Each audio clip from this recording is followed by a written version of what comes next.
changing the way that we teach and the way people think right from the start, so that they can understand like popular science news and how like GPS works and stuff like that. And also, if they do go on to do further science, what they learn isn't contradicted later.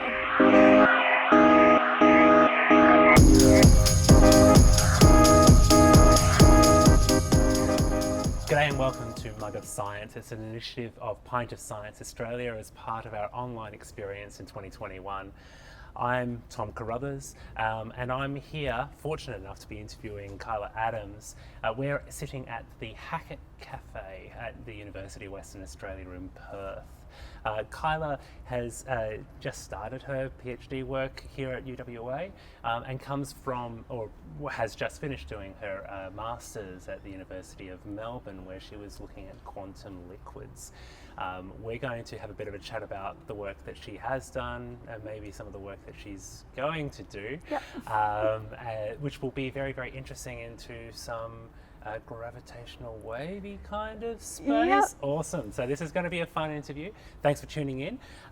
First of all, welcome to Mug of Science. Thank you. And we start off all these Mug of Science episodes by first of all finding out what's in your mug today. I have a flat white. A flat white. Standard coffee. Yep. Standard coffee. I'm hoping that we'll get enough of these Mug of Science episodes out to be able to see if we can figure out whether or not physicists are more inclined towards one type of coffee versus biology. Maybe we'll see how it goes. My sample size is currently up to 2, and they're both flat whites. So at the moment, scientists drink flat white. So before we get kicked off into the nitty-gritty of your research, let's just find out a little bit about Kyla, the human, first. What do you do outside of your academic career? What interests you? I do a few different things. I've been a part of Girl Guides for many, many years as a leader as well. So I like help run guide events and stuff. I also do crochet as well. So that's lovely. Yeah, made a couple of things. Do you ever try and crochet stuff that is influenced by your quantum-y I haven't done influence from mine, but there's a lot of mathematicians out there who do crochet. So I've crocheted like a hyperbolic space, which kind of looks like coral as you crochet. So I've done that. Lovely. Followed a couple of patterns. So there is obviously quite a bit of overlap between the kind of physics that you're talking about as well as the mathematics that goes between that. There's a really strong interconnect. What is it about Girl Guides that excited you? Was it just something you got into as a kid, or? It was something that my mum put me into as a kid. She was a guide for a little while, and then I just really enjoyed it, made lots of friends, and you can do heaps of different things, like outdoor camping, there's service activities, there's like, you can do the craft stuff as well, and just a little bit of everything, make really great friendships. Is there much science that you can do? There can be. I usually weave it in a bit because I enjoy it. So I'm like, here's something I enjoy. Yeah. See if you like it. Awesome. All right. So let's talk a little bit first about what is it that you do, and then we'll go into figuring out how you got there. Yeah. So quantum liquids, what are is? They? So quantum liquids are very strange. It's kind of a broad term, but essentially they're what happens when you get a whole bunch of single atoms, cool them all the way down to very, very close to zero. And when we're taking zero, we're talking about 0 Kelvin. Yes. So that's around about minus 273 Celsius, around about that? Yep, around about that. Yeah. Yep. So which is the theoretical, we can't go colder than, okay. So that means everything stops moving. So temperature is kind of how much an atom is moving. So cool it way down, it just sort of stops jiggling about as much. And that's so if we did get to zero, you'd be talking about quantum solids, right? Because that's when things don't move. Or am I trying to think too literally from it? Maybe a bit too literally. I'm not too sure about the quantum solids things, because you can have, if you can cool down like a solid metal, kind of like way down, and then it gets quantum properties. And sometimes we call that a quantum solid. Okay. So I think it's a little bit of a very broad term. It can Fair enough. Be lots of so these stuff. Quantum liquids, when you've got a bunch of atoms and you cool them down, effectively freezing them to minus 270 something degrees. What happens then with them? What do they do? So that's when the quantum effects start to happen. Cool. So all of these individual atoms start to behave as one single object in a way. So instead of all these individual atoms jiggling about like the coffee in our coffee mugs Yep. jiggling around. They just behave as one object. And so they start to do weird things. So coffee's a good example. If you have your normal liquid here, stir it, it's going to get a little whirlpool in the middle. But Yep. if this was full of a quantum liquid, instead of stirring it more and it getting bigger, you get multiple whirlpools. You get these quantized vortices. Right, quantized because the whirlpools. size, so the actual size of the whirlpool is kind of like defined. Yeah. And so instead of getting a lot, if you were stirring faster and faster, Yeah. instead of getting a bigger Bigger. whirlpool, Yeah. you get Yeah. another whirlpool. Yeah. Yeah, so it's one of those weird quantum properties. And so they're super strange and we need to know more about them. And that's kind of what I was doing. Right. Cool. So I think, yeah, I'm still completely blown by I can't figure this out. Yeah, it's very weird. and look, that's why people are studying it, right? So how do you go from Girl Guides into looking at quantum liquids, and then into gravitational waves, which we'll dig into in a sec? But I'm not really sure if there's a straight line there. I think I No? just always enjoyed science, kind of that stereotype, loved it, and I enjoyed it, which is also a benefit. And I guess with guides, you learn how to do lots of different things. So I was interested in the broad range of physics. yeah, And so I ended up doing quantum stuff because it really interested me. And through that, there was some extra astro connections, and I did a bunch of outreach stuff, which is now how I've ended up where I am now through that side of things. So it's a Right. bit disconnected, but all Right. science, all science. all physics, yeah. So how much mathematics do you actually need for the quantum work, or is it A more decent amount, yeah. experimental, I or- was theoretical. Right. Yep, so it was a decent amount of math Yeah, that I had to yeah. do. Yeah, a lot of, not quite Schrodinger equation, but similar in that realm, looking at Right. stuff like that. Yeah. And that's because, and I can be completely wrong here, so please shoot me down if I am. But that's because pretty much everything in the quantum space we're able to define, or we're able to talk about largely from a mathematical perspective. Yeah. It's very, very hard for us to do the experiment physically on a single atom, Yep. for instance. Yeah. And even if we are talking experimental stuff where we're looking at larger systems, describing those systems is quite often very difficult in conventional means. Yeah. Is that a fair? Yeah, I think that's definitely a fair. So a lot of the stuff they can do experimentally, Right. but the easiest way to describe it is to use the math. Sure. Sort of throw up this thing called a wave function, which describes what the liquid's doing. Right. It's just this math formula that helps visualize the weird stuff that's going on. I like that it's called a wave function. I'm starting to think of quantum liquids and little surfers, but Yeah. yeah. So I guess my question then goes is, was this something that you were always? You said you were always interested in science. Was that something that came through from your school? Were you passionate about it at school? Did you Yeah. have an awesome science teacher that encouraged you to go on? Yeah, a bit of everything. Yeah. I think because I always enjoyed it, my parents would encourage me, so I'd always get like this little science kits Oh, they're and so do good. stuff. And then had some great science teachers in primary school who just sort of helped us do experiments in class as well. So it wasn't all rote learning. It was, I remember one time we had to design like just some sort of thing. Design a thing. Just be an inventor and just Yeah. make something. And so we were just free to kind of do whatever we wanted and make it. So it was really good to have that sort of freedom. And went into high school and I still enjoyed it.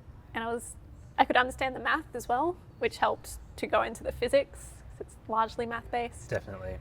But yeah, it gets harder at uni. A lot of the math I struggled. A lot of effort. I think, I don't know, I think there's only very few people who get to the university and it's not harder. In whatever you do. way. Yeah, it's kind of the point, I guess. Yeah. I guess it is the point. So you then went to University of Melbourne for an undergrad? Or So I did not? my undergrad in Queensland. You did it in Queensland? Yeah, Okay, I'm I've getting jumped myself around a confused. lot, Right. yeah. So did you grow up in Melbourne or Queen? I grew up in Queensland, Right. a place called Toowoomba, Yes. 2 hours west of Brisbane. Yes. Yeah. I've been to Toowoomba doing science shows there. It's a Yeah. lovely place, actually. You can get some really nice coffee there. Yeah. I was doing a series on the science of coffee at the time. Yeah. So you did your undergrad at QUT. QUT. Yep. Right. And then once you finished your undergrad, you went down to Melbourne for my honours. your honours at Monash. Yep. And then you're like, I just need to get another university, so you went to do your masters at Uni Melbourne. Yep. And now, like, let's find another one, and it's got to be further away. Further this away time. from home, exactly. And so you've come to UWA, and Yep. you're now doing your PhD. Yes. as part of the Ausgrav Yeah. institute type thing, which is Yep. like, it's, from what I understand, Ausgrav is multiple research Yep. bodies, correct? Yeah, lots of nodes all over Australia. Yeah. Right. And the main thing that Ausgrav is looking at is gravitational waves? Yeah. Yeah, that's what they're looking at. So what I'm doing now is part of the education and outreach arm of Ausgrav. Right. It's with a group called Einstein First, which wants to change the school curriculum in Australia to teach gravitational waves, general relativity, quantum physics from the very start. So Right. from years 3 Right. up till year 10, Cool. and then beyond as well.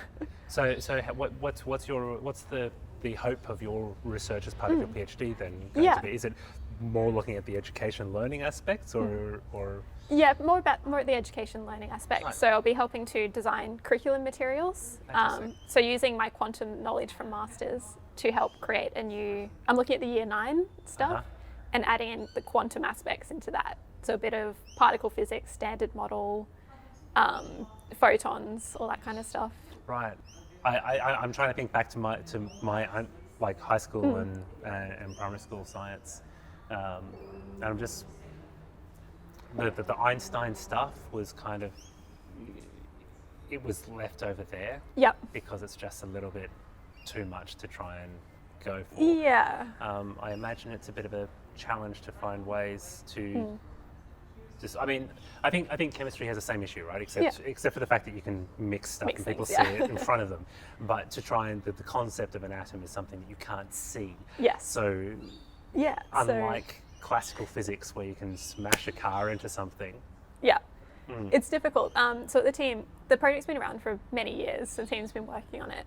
We use a lot of hands-on models and analogies. Right. So one of my favorites is demonstrating what a photon is by using a Nerf gun.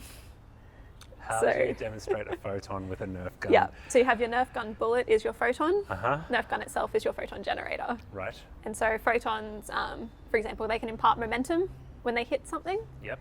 So you can demonstrate that with a balloon in your Nerf gun. Right. Shoot your photon at this balloon, it moves, it imparts momentum, and you Right. can do an investigation with like different masses and things Sure. like that. Okay.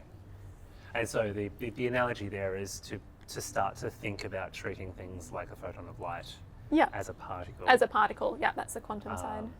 Because it's, you have that wave particle duality is the common Stuff, thing. yeah. So like can be a wave and it can be a particle. It can have, we call it bulletiness or waviness. Bulletiness. Bulletiness, yeah. And so we sort of develop that sort of language into the classroom Sure. because these concepts are fundamental to our modern technology. Yes.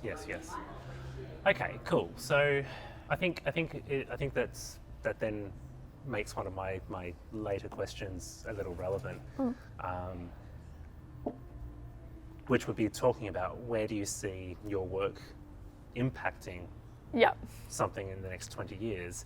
Yeah. You're just hoping for your work to be all through the Australian Yeah. curriculum. Whole curriculum change. Whole Yeah. curriculum, curriculum everything change. is about gravitational waves. Yeah. So changing the way that we teach and the way people think right from the start, so that they can understand like popular science news and how like GPS works and stuff like that.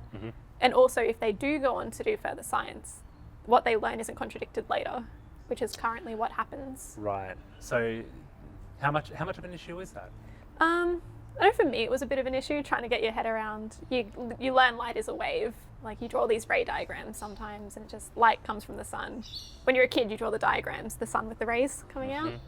That's how we think of it, which is not wrong, but there's a better way to think about it where it won't contradict. What's an example? Can't think of an example where that one contradicts, but like curved space-time is another thing. Okay. So space is curved. That was Einstein's idea. That implies that space was thought of as being flat first. Yes. Yep. So that Okay. was Newton. You drop an apple and it falls. towards the bottom of towards the ground. towards the ground because space is flat. The space is And flat. that doesn't work for Australia because we're upside down. Or did we not know that the world was round at that point? Am I showing my naivety We knew, in terms of history? we knew the world was round. It's more so larger scale sort of stuff. So how does the Earth orbit is a big thing. Mm-hmm. So we initially thought it was kind of like, I guess like a rope on a string around the sun. Yep. But that isn't exactly how orbits worked. And what we were observing didn't match that original thought. Because if it was a rope on the string, you'd expect the central point for it not to change its distance, right? But we know, I've seen the like it's an the ellipse. and You have all these okay. changes. Yeah.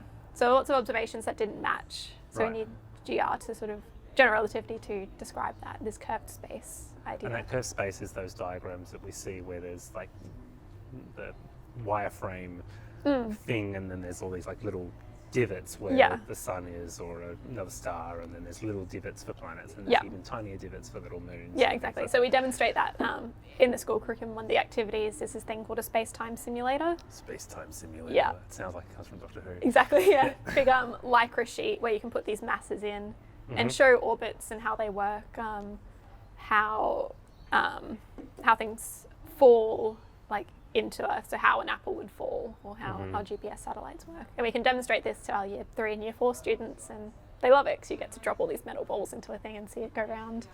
But that's good because it means that you are able to start to now talk about the intangible in a tangible way. Yes, exactly. So is that kind of like the crux of the drive behind your work these coming years? Yeah.